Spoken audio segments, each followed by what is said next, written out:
है। सदर और प्राइम मिनिस्टर के दरमियान भी जो मामलात हैं एक आइनी जंग की सूरत हाल इख्तियार कर चुके हैं। आपके ख्याल में ये मामला कहाँ तक जाएगा, इसका हल क्या है? और ये इदारों में जाहिर है तकसीम, अब जिम्मेदार कौन है इलेक्शन के अल्तवा का? आप क्या समझते हैं? इलेक्शन कमीशन, क्योंकि गवर्नमेंट कहती है इलेक्शन कमीशन, आपको क्या लगता है हुकूमत जिम्मेदार होगी या इलेक्शन कमीशन? देखें, इलेक्शन कमीशन का काम तो चीफ जस्टिस ऑफ पाकिस्तान ने खुद क्लियर कर दिया।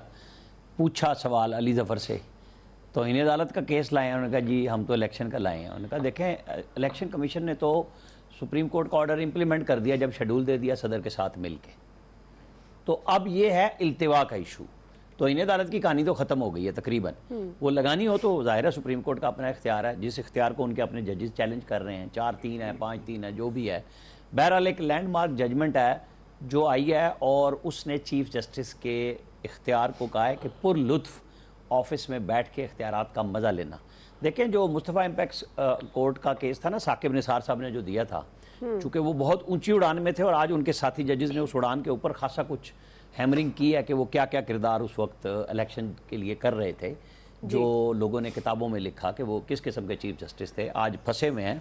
तो उन्होंने लिखा कि मंसूर अली शाह को ये लाए भी एक बड़े मुतनाज़ा तरीके से थे। वो उस पर किसी दिन जब बात होगी कि जजेस कैसे सुप्रीम कोर्ट में लाए जाते हैं, फिर उस पर भी बात दोबारा हम करेंगे। देखिए, सिंपल सी बात है कि 58 सेक्शन है इलेक्शन कमीशन का, जिसके तहत उसको शेड्यूल चेंज करने का इख्तियार है। जब शेड्यूल आ जाता है उसके बाद इख्तियार उसका है।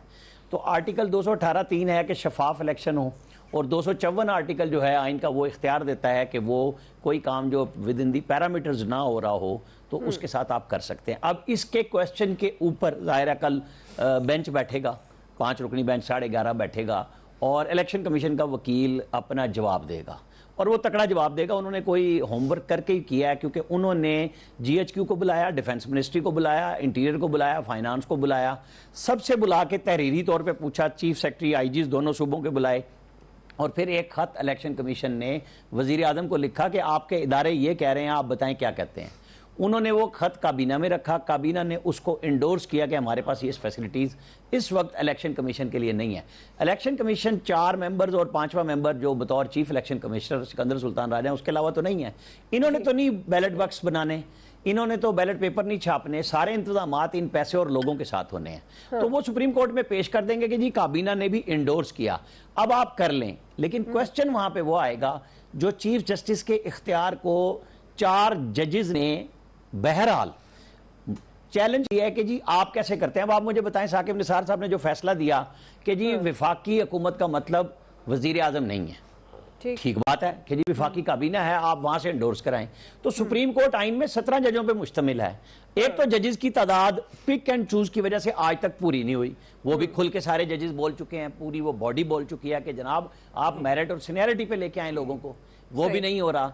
तो सुप्रीम कोर्ट के चीफ जस्टिस के अपने इख्तियार पे जब जजेस सवाल उठा रहे हैं तो ये बात ठीक है कि गाहे बगाए बातें होती हैं। तो आप इंडिया की मिसाल थी, इंडिया में जजों ने प्रेस कॉन्फ्रेंस की थी चीफ जस्टिस के इख्तियार के खिलाफ, यहाँ वो कोर्ट में बैठ के कर रहे हैं। और कल मेरा ख्याल है आज थोड़ा सा दबे लफ्जों में जस्टिस जमाल मंदूखेल साहब ने क्वेश्चन किया था कि आप ये किस फैसले की बात कर रहे हैं, अली जफर से कहा था। तो कल जब ये बेंच लगेगा तो उसमें एक या तो चीफ जस्टिस उसको जस्टिस जमाल मंदूखेल को निकाल दें, जिस इख्तियार को उनके चैलेंज किया है जजेस ने कि आप नहीं कर सकते जब आप बेंच की तश्कील दे दें, कोई खुद उठ जाए जैसे मज़ाहिर नकवी और जो आज फिर बेंच का हिस्सा थे एजाजुल हसन साहब, ये खुद चले गए थे कि इनके ऊपर इल्ज़ामात आए थे और वो आर्टिकल 10 का तहत भी बात आई थी अलग से कि जब आप एक फेयर माइंड दे चुके हो अपना फैसला तो आपको बेंच में नहीं बैठना चाहिए। तो ये 2 जजेस चले गए थे। अब हम इन सबको मिला के अगर पढ़ें तो चीफ इलेक्शन कमिश्नर ने अपना फैसला कर लिया, चीफ जस्टिस ने कहा कि उन्होंने हमारा फैसला इंप्लीमेंट कर दिया।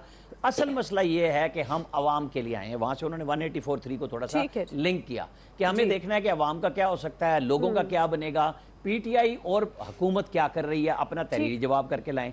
वहां एडिशनल अटॉर्नी जनरल ने जब ये बात कही कि हुजूर ये फैसला जब हुआ था तो सारी सियासी पार्टियों को नोटिस हुआ था, तो कल आप सिर्फ हुकूमत और मतलब ये इनको बुला रहे हैं इलेक्शन कमीशन को, तो आपको सबको नोटिस करना चाहिए। वो चीफ जस्टिस साहब ने नहीं किया। अब जब कल बेंच 11:30 बजे लगेगा, मेरा ख्याल है पाकिस्तान की तारीख को सीधा करने के लिए एक बड़ा वक्त आ रहा है। इलेक्शन होने चाहिए, इससे कोई इनकार नहीं है, लेकिन मैं हमेशा जब से ये 7 फरवरी से इलेक्शन कमीशन की पहली मीटिंग हुई थी फाइनली ठीक कि है, हमें आमिर कोई साहब। बंदा रिटर्निंग अफसर अदालतें नहीं दे रही, और तो मैं कह रहा था जमीनी security- हकायक और कुव्वत नाफजा को भी देखें। ठीक, तो वो सामने अब देख लें, अब पता चलेगा कि कौन कितना जोर आवर है, क्योंकि ये जो फैसले में जैसे जस्टिस फायद ईसा जो सुप्रीम कोर्ट के सीनियर मोस्ट जज हैं, उनके जी। ऊपर एक फैसला करा दिया गया कि ये इमरान खान का केस नहीं सुनेंगे, उसकी वजह थी। अच्छा, तो क्या ठीक है। बाकी जजेस पे जब सारा पाकिस्तान की पार्टियां अदम एतमाद कर रही हैं, तो जी। चीफ जस्टिस साहब को फैसला नहीं करना चाहिए कि हर उस बेंच में वो लोग क्यों मौजूद हों जिनकी पर- राय पहले से पता होती है। ठीक एक है आप जी। ट्वीट करें, लोग आपके ऊपर गालियां भी निछावर कर देते ठीक है, हैं, आमिर फूल साहब। भी निछावर हाँ, करते हैं अपनी हाँ। अपनी पसंद के मुताबिक, और जजेस सही के है नाम लिखे फैसला वो बता देते हैं कि जी क्या ठीक फैसला है।